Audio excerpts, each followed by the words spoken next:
तो hello friends, तो ये वीडियो है हमारा अमाइनो एसिड्स के ऊपर। गेट वी में जो भी PYQs आए हैं, बहुत सारे क्वेश्चन आते हैं, आपको अमाइनो एसिड डिटेल में पढ़ना चाहिए। आप पाथफाइंडर से पढ़ सकते हैं, गेट बी के लिए वो तो इनफ रहता है। बाकी बहुत सी चीज़ समझने की होती हैं जो मैं इस वीडियो में आप समझ जाएंगे, भले ही आपने पहले नहीं समझा हो, but even with this much you will understand lot of things here. So let's start with the first question. Which of the following amino acid is the most hydrophobic? Hydrophobic means water repelling. Water repelling कौन सा सबसे ज़्यादा होगा? अब serine में OH होता है तो ये तो वाटर अट्रैक्टिंग होगा। एस्पराजीन भी नहीं होगा, है ना, इसमें अमीन ग्रुप होता है। तो सिस्टीन बचा है और आइसोल्यूसिन बचा है। अब सिस्टीन भी होता है, आइसोल्यूसिन भी हाइड्रोफोबिक होता है। कौन सा सबसे ज़्यादा पूछा गया है, ये डिपेंड करता है हाइड्रोफोबिसिटी की स्केल पर।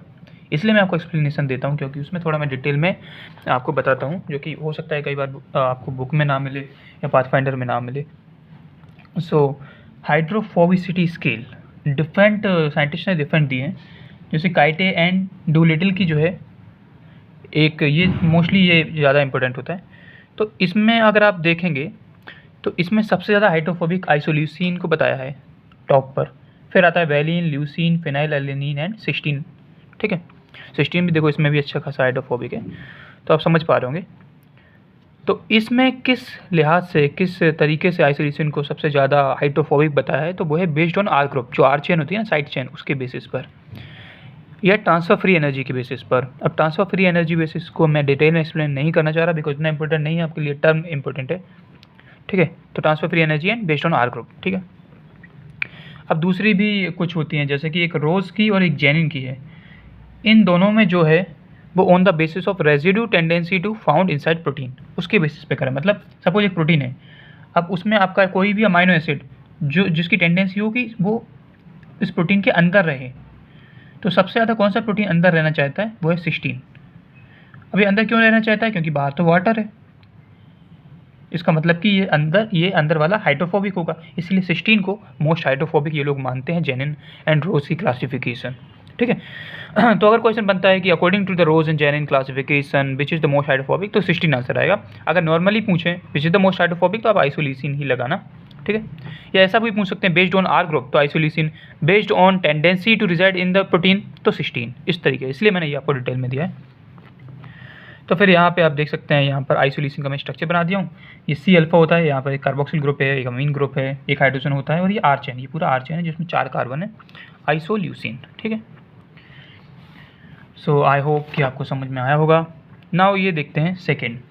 इसमें एक्चुअली में ये नॉलेज वाला क्वेश्चन था। कई बार ऐसे क्वेश्चन आप छोड़ भी सकते हैं, क्योंकि ये हमेशा आपको नॉलेज नहीं होती, क्योंकि इतने सारे क्वेश्चन उसमें कुछ छोड़ने भी है, कुछ लगाने भी है। Let's see, polypeptide chain of silk protein fibron are predominantly in the beta seed conformation and has a high number of the following amino acid। तो जो सिल्क वॉर्म होता है, इसका एक प्रोटीन होता है सिल्क प्रोटीन फाइब्रोइन, उसमें पूछ रहे हैं कौन से अमाइनो एसिड ज़्यादा होते हैं। ठीक है, तो उसका आप याद कर सकते हैं, उसमें ग्लाइसिन 45% होता है, एलेनिन 30% होता है, सेरीन 12% होता है। तो यहाँ पर सबसे ज़्यादा हो गया ग्लाइसिन और alanine, glycine and alanine fourth option में आपका आंसर हो गया। Third question, which of the following amino acid give yellow colour on reaction with ninhydrin. तो सबसे पहले आपको निनहाइड्रिन पता होना चाहिए। So let me tell you, ninhydrin जो होता है फिंगरप्रिंट टेस्ट पे होता है। सपोज मेरी ये फिंगर है, लाइक कोई भी रोबर होता है, कोई भी चोर होता है, जब वो कहीं जाता है चोरी करने, उसके ग्लास पर ऐसे फिंगरप्रिंट लग जाते हैं। तो हाँ, तो जो इसको टेस्ट किया जाता है वो निनहाइड्रिन टेस्ट से ही किया जाता है। अब जब भी आपकी सपोज मेरी इस पेज पर फिंगर लगी, तो मेरे हाथों के कुछ अमाइनो एसिड्स ना यहाँ चिपक गए होंगे, क्योंकि मेरे हाथों में सलाइवा कह रहा हूँ, स्वेट होगा, पसीना होगा, उसके अमाइनो एसिड यहाँ चिपक गए होंगे, और उन्हीं अमाइनो एसिड पर जब आप निनहाइड्रिन डालेंगे तो वो कलर देगा, एक पैटर्न देगा, जिससे आप पहचान सकते हैं कि फिंगरप्रिंट किसका है। तो निनहाइड्रिन क्या करता है, अमाइनो एसिड के किस ग्रुप से एडिक होता है, किस ग्रुप से बॉन्ड बनाता है, अल्फा अमीनो ग्रुप। तो आपको ये भी डिटेल, हर एक डिटेल जो मैं दे रहा हूँ वो याद होना चाहिए। Alpha amino group of primary amino acid, ठीक है। जब वो रिएक्ट करता है तो देता है रूहेमन्स पर्पल कॉम्प्लेक्स, नाम ही पर्पल है, तो डी पर्पल कलर या ब्लू कलर आता है हर अमाइनो एसिड में। कुछ स्पेसिफिक कुछ होते हैं जिनमें पर्पल कलर नहीं आता, जैसे कि फॉर एग्जांपल प्रोलीन क्योंकि एक सेकेंडरी अमाइनो एसिड है, आप जानते हैं उसका जो एन ग्रुप होता है वो 2 कार्बन से जुड़ा होता है, यानी कि सपोज यहाँ पर इसे कहते हैं प्राइमरी अमाइनो एसिड। देखो इसका जो एन है वो एक ही कार्बन से जुड़ा है।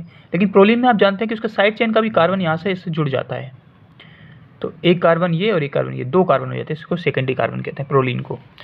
तो प्रोलीन के केस में जो कॉम्प्लेक्स बनता है वो रूहेमन्स पर्पल कॉम्प्लेक्स नहीं होता, वो कुछ और ही होता है, जो कि पीला कलर होता है, येलो कलर होता है। तो आप उसको ऐसे याद कर सकते हैं, P4 प्रोलीन, P4 पीला। ठीक है, तो ये क्वेश्चन आता है। मैं आपको डिटेल में बता रहा हूँ समझा कर, क्योंकि जहाँ से समझा रहा हूँ वहाँ से भी एक एक क्वेश्चन बनता है। So next thing we will see the pick the most basic dipeptide from the following. Basic देखना है तो सभी में तो ग्लाइसिन कॉमन है, अब सबसे इनमें से कौन सा बेसिक है सबसे ज़्यादा वो देखना है। तो हम जानते हैं आर्जिनिन होता है जो सबसे बेसिक अमाइनो एसिड होता है बिकॉज ऑफ द ग्वानिडियम ग्रुप। ठीक है, तो फर्स्ट आंसर आपका होगा। फिफ्थ क्वेश्चन बोल रहा है given the molecular weight of the glycine is 75, what would be the molecular weight of glycine, glycine dipeptide. ठीक है, तो अब एक ग्लाइसिन का वजन 75 है, 2 ग्लाइसिन का कितना होगा, 75 को 2 से मल्टीप्लाई कर दो, 150 होता है। 150 में अब जब हम जानते हैं कि जब देखो ये ग्लाइसिन है, इसके बीच में एक पेप्टाइड बॉन्ड है, जब एक पेप्टाइड बॉन्ड बनता है तो -H2 एक पानी निकलता है, वो पानी का वजन 18 होता है। तो आप 150 में 18 को सब्ट्रैक्ट कर देंगे तो 1832 आंसर हो जाएगा। सिंपल क्वेश्चन है। यहाँ पूछा है डी एलेनिन और एल एलेनिन आर क्या हैं। तो डी एलेनिन और एल, डी और एल फॉर्म क्या होते हैं, ये इनांसियोमर होते हैं, ये एक दूसरे के मिरर इमेजेस होते हैं। ठीक है, तो इनांसियोमर से हम बोलते हैं। अब एनोमर क्या होता है, एपीमर क्या होता है, ये जानना बहुत जरूरी है बिकॉज यहाँ से क्वेश्चन आते रहते हैं हर एग्जाम में। So I will first explain you anomer. तो यहाँ पर जो भी वर्ड मैं लिखा हुआ हूँ आप एक एक वर्ड को लिख लें या स्क्रीनशॉट ले लें, कुछ भी करें। तो हम देख रहे थे एनोमर्स। तो एनोमर्स क्या होते हैं, एनोमर्स आर डाइस्टीरियोमर, जैसे डाइस्टीरियोमर, एक एक वर्ड आपको याद रखना है। Anomers are diastereomer exist only in cyclic form, ये लीनियर फॉर्म में एग्जिस्ट नहीं करते, साइक्लिक फॉर्म में होते हैं। एनोमेरिक कार्बन क्या होता है, carbon date was carbonyl carbon in open chain. Carbonyl carbon का क्या मतलब है, C डबल बॉन्ड O। तो C डबल बॉन्ड O जब वो लीनियर थे तब उस जिस कार्बन पर C डबल बॉन्ड O होता है उसे हम एनोमेरिक कार्बन कहते हैं। देखो ये ग्लूकोज का स्ट्रक्चर है ओपन चेन का, इसमें 6 कार्बन, 1 2 3 4 5 6 कार्बन आ गया। इस कार्बन पर कार्बोनिल ग्रुप है, तो ये हो गया हमारा C1 and C1 is the anomeric carbon, है ना। अब ग्लूकोज में ये वाला, अब कायरल कार्बन क्या होता है, जिस पर चारों ग्रुप डिफरेंट हो।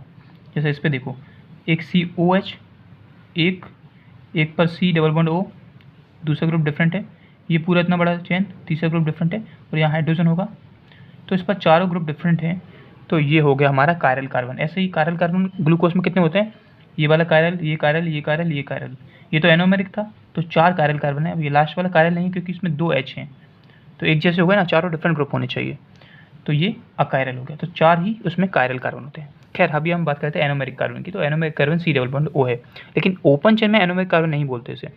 ये एनोमेरिक कार्बन बनेगा जब ये साइक्लाइज हो जाएगा। तो आफ्टर साइक्लाइजेशन क्या होता है, ये हमारा जो C है इससे O जुड़ा हुआ था, ठीक है, और ये हमारा 5th कार्बन है जो कि कायरल था, और इसके ऊपर ये वाला 6 ग्रुप है CH2OH, ठीक है। तो अभी ये वाला जो कार्बन है क्योंकि इस पर कार्बोनिल था तो इसे हम एनोमेरिक कार्बन बोलते हैं, ठीक है। ओके, आप इतना समझ गए कि एनोमेरिक कार्बन बोलते हैं। अब कैसे डिसाइड होता है कि कोई ग्लूकोज अल्फा है या बीटा है, उसको भी मैं क्लियर कर देता हूँ। देखो अगर ये CH2OH ग्रुप जो 6 वाला है ये ऊपर की साइड है, अप साइड, और जो एनोमेरिक कार्बन पे उस पर जो OH है वो नीचे की साइड है, डाउन साइड, तो इसे बोलते हैं alpha. Alpha means opposite, alpha A for alpha, O for opposite, तो अपोजिट ये 6 group and OH group on the first carbon. अगर सपोज ऐसा एक और बना के दिखाता हूँ, ये अल्फ़ा एनोमेरिक कार्बन है, यहाँ देख लेता हूँ, ये एनोमेरिक कार्बन है, इस पर सपोज कि OH भी ऊपर होता, ठीक है, और ये 5th कार्बन पर CH2OH भी ऊपर होता। अब ये दोनों ग्रुप क्या है, आप ऊपर है, तो जब ऊपर हैं दोनों एक साथ हैं तो इसे बोलते हैं बीटा ग्लूकोज, ठीक है। तो अभी आपको समझ में आया alpha glucose and beta glucose में क्या डिफरेंस होता है, एनोमेरिक कार्बन क्या होता है। I think this is clear, क्योंकि ये बहुत लोगों को डाउट होता है, यहाँ से क्वेश्चन आते हैं बिकॉज डाउट लोगों के क्लियर ही नहीं होते। अब हम सेकंड देखेंगे एपीमर्स क्या होते हैं। तो एपीमर्स भी एनोमर की तरह डाइस्टीरियोमर होते हैं। तो इसमें क्या होता है, इसमें बस ना कार्बन की पोजीशन डिफरेंट होती है। कैसे बताऊँ आपको, लाइक जैसे ये ग्लूकोज है, ठीक है, तो अगर इसमें OH यहाँ पर है, ठीक है, और इसमें OH यहाँ आ जाए, ठीक है, मतलब चेंजेस हो जाए, ये राइट साइड था ये लेफ्ट साइड आ जाए, तो इन्हें हम बोलते हैं एपीमर्स, ठीक है, एपीमर्स। तो मैं जस्ट ऐसे बता दिया। तो एपीमर्स भी डाइस्टीरियोमर होते हैं। अब आपको ये याद रखना है, C2 epimer, C3 epimer, C4 epimer, C5 epimer. Epimer हमेशा कायरल सेंटर पे होते हैं। मैंने आपको बताया था कि 4 ही कार्बन जो होते हैं वो कायरल होते हैं, C2, C3, C4, C5 chiral होते हैं। अगर C2 एपीमर है तो उसे मैनोस बोलते हैं, C3 है तो एलोस बोलते हैं, C4 है तो गैलेक्टोस बोलते हैं। रेयर, ये बहुत ही रेयर होता है, आइडोस, C5 वाले को आइडोस बोलते हैं। तो इसमें आप देखेंगे C1 की हमने बात नहीं करी, C6 की बात नहीं करी, क्यों? क्योंकि C1 तो एनोमेरिक होता है, वो कायरल नहीं होता। C6 की बात करें तो C6 कायरल नहीं होता, ये तो हमने देखा ही था, क्योंकि इस पर 2 H हैं, एक यहाँ एक यहाँ। तो ये आपको याद रखना है, C2, C3, C4, MAG ऐसे याद कर सकते हैं, MAG कैसे भी याद कर लें, बट ये याद करना है आपको। अब हम देखते हैं नेक्स्ट क्वेश्चन। तो यहाँ से आपका क्लियर हो गया कि एनोमर क्या होते हैं, एपीमर क्या होता है, एनेंसिमर क्या होता है। ओके, तो यहाँ पे हमें बस मैच करना है। तो वैलिन और ल्यूसिन हम जानते हैं ये हाइड्रोफोबिक होता है। सेरीन और थ्यूरिन इन दोनों में OH होता है, तो ये हाइड्रोक्सिल ग्रुप हो गया। आर्जिनिन, लाइसिन बेसिक होते हैं। हिस्टिडीन और ट्रिप्टोफैन इनमें हेटेरोसाइक्लिक साइड चेन होती है। ये तो आपको पढ़ना पड़ेगा इसको डिटेल में जानने के लिए, यहाँ सब कुछ तो नहीं बता सकता। तो इसका 4th आंसर हो जाएगा। यहाँ पर अब नेक्स्ट क्वेश्चन देख लेते हैं। जो क्वेश्चन कह रहा है कि मोलिकुलर फॉर्मूला फॉर ग्लाइसिन दे दिया है C2H5O2N। What would be the molecular formula for a linear oligomer made by linking 10 glycine molecule and by the condensation synthesis. Condensation मतलब H2 निकलेगा। 10 ग्लाइसिन है तो ये एक ग्लाइसिन है, तो आप कर ही लेंगे, 10 से इसका मल्टीप्लाई कर देंगे। सो लेट्स सी द मैं थोड़ी सी सिंपल है बट फिर भी मैं एक्सप्लेन किया हूँ। तो एक ग्लाइसिन का अगर ये है तो 10 ग्लाइसिन कितने होंगे? तो C2 10 2 जा C20, H50 10 2 जा 20, एक नाइट्रोजन है तो 10 नाइट्रोजन। अब हम जानते हैं सपोज एक अमीनो एसिड है, एक अमीनो एसिड है, इनके बीच में पेप्टाइड बॉन्ड, ये पेप्टाइड बॉन्ड बना। जब एक पेप्टाइड बॉन्ड बनता है तो एक H2 निकलता है, पहली बात तो, ठीक है। दूसरा देखो, अगर ये 2 अमीनो एसिड है तो कितना पेप्टाइड बॉन्ड है? एक है।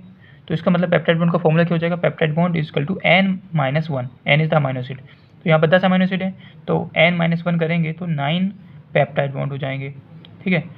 अब एक पेप्टाइड बॉन्ड में एक H2 निकलता है तो 9 में कितने लिखेंगे? 9H2। तो 9H2 में हाइड्रोजन कितने होंगे? 18 हाइड्रोजन। ऑक्सीजन कितने होंगे? 9 ऑक्सीजन। तो अब इससे 18 हाइड्रोजन माइनस कर दो और ऑक्सीजन 9 माइनस कर दो तो यहाँ 11 आ जाएगा। यहाँ आप देख लेना, तो आप कैलकुलेट इसको कर लेंगे। तो एक ही में ऑक्सीजन 11 है, जो वही है फर्स्ट इसका आंसर हो गया, ठीक है। ऐसे करते हैं। 9th question, which amino acid can B quantified from the acid hydrolysis of the protein. यानी अगर आप हाई मोलरिटी में HCl दे रहे हैं तो कौन सा हाइड्रोलाइसिस किसका हो जाएगा आसानी से।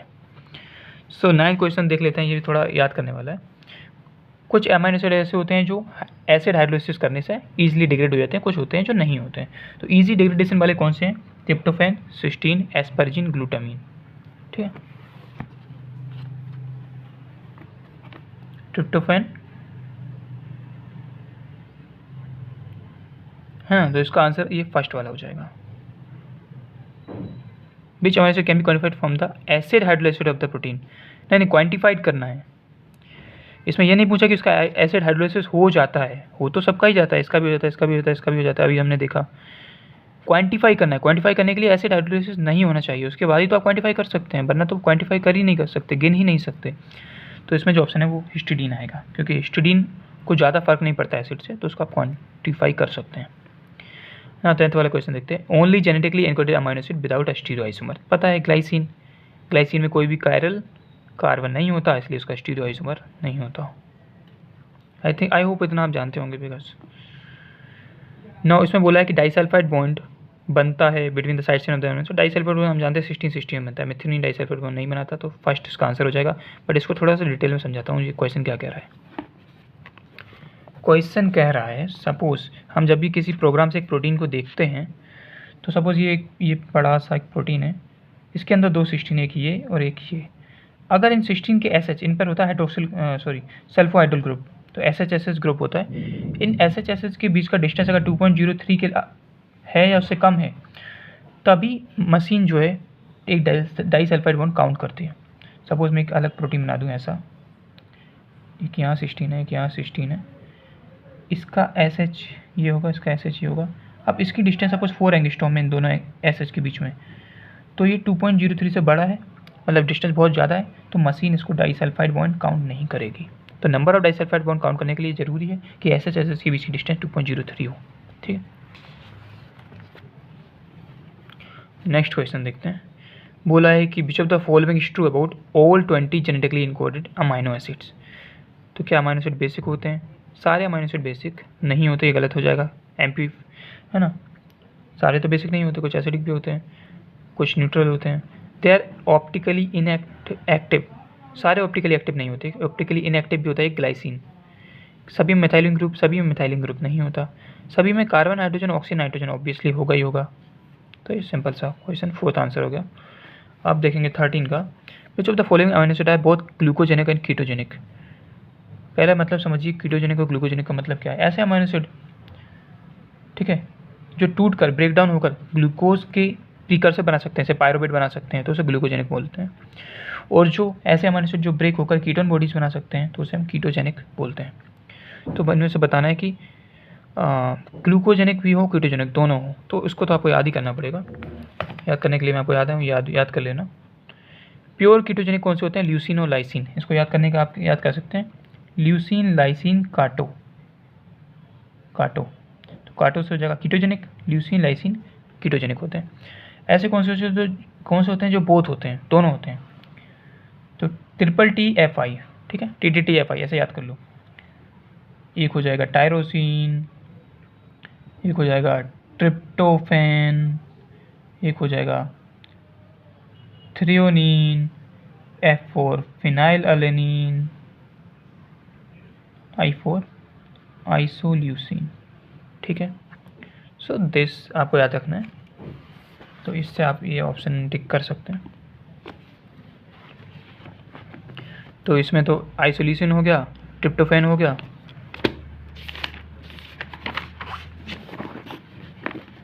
और ये फिनाइल अलेनिन हो गया। ACE सेकेंड आंसर हो गया। ठीक है, अब देखते हैं नेक्स्ट क्वेश्चन जो कि है 14। बोल रहा है कि पेप्टाइड कंटेनिंग में, एक पेप्टाइड में सिर्फ एरोमेटिक अमीनो एसिड है, यानी ट्रिप्टोफैन, फिनाइललाइन, टायरोसिन, जिसका मोलेक्युलर वेट 11,000 है। You have to tell the number of amino acid residue in the peptide. ठीक है, तो इसके लिए भी आपको कुछ पता होना चाहिए।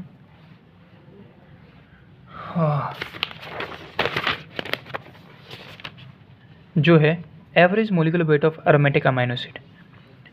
एरोमेटिक अमीनो एसिड को वैसे याद करें बाइफ मतलब आप जानते हैं बाइफ क्या होता है, तो बाइफ को आप एरोमेटिक अमीनो एसिड से याद कर सकते हैं। ठीक है, ऐसे आप याद कर सकते हैं। ओके, ये ट्रिप्टोफैन हो जाएगा, ये टायरोसिन, और ये फिनाइललाइन। ठीक है, अब इन तीनों को जो एवरेज मोलिकुलर वेट होता है वो 180 होता है, क्योंकि ये भारी अमीनो एसिड होते हैं ना। मोस्टली अमीनो एसिड, जो बाकी अमीनो एसिड हैं उनका हम 110 लेते हैं, बट अगर आपको स्पेसिफिकली एरोमेटिक अमीनो एसिड बोलते हैं तो 180 लेंगे।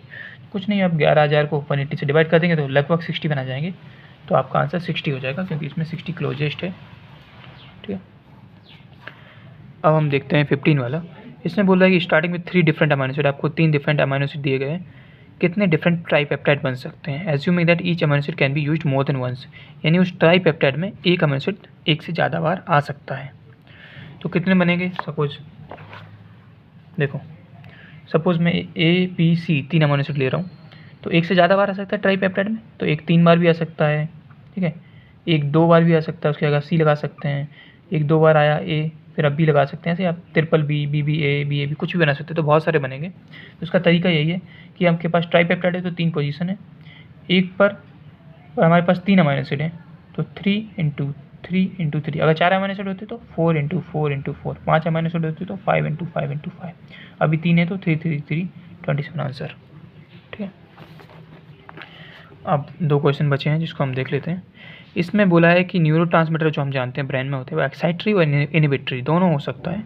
तो आपको बताना है कि एक्साइटरी कौन सा है, ठीक है।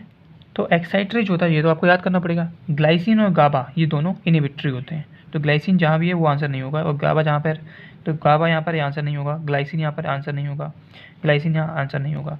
तो बचा ग्लूटामेट, एसिटाइलकोलिन और सेरोटोनिन। तो ये सब क्या होते हैं, एक्साइटरी होते हैं। इसको आपको याद रखना ही रखना है क्योंकि क्वेश्चन रिपीट होता है। तो ग्लूटामेट, एसिटाइलकोलिन एंड सेरोटोनिन ये क्या होते हैं, एक्साइटरी होते हैं, ठीक है। Now the last question, which one of the following amino acid contribute to the sulphur content in the protein. तो सल्फर कंटेंट कौन बढ़ाएगा, ऑब्वियसली मिथ्योनिन में ही सल्फर होता है, तो 17 का फर्स्ट। तो ये थे आपके सारे अमीनो एसिड्स के PYQs जिसको मैंने डिटेल में अच्छे से एक्सप्लेन करके आपको समझाया है। इस वीडियो को देखें, उसके बाद आपको पाथफाइंडर भी पढ़ना चाहिए क्योंकि उससे आपको बहुत सारा नॉलेज मिलेगा। गेट भी आपके लिए पाथफाइंडर इनफ रहेगा।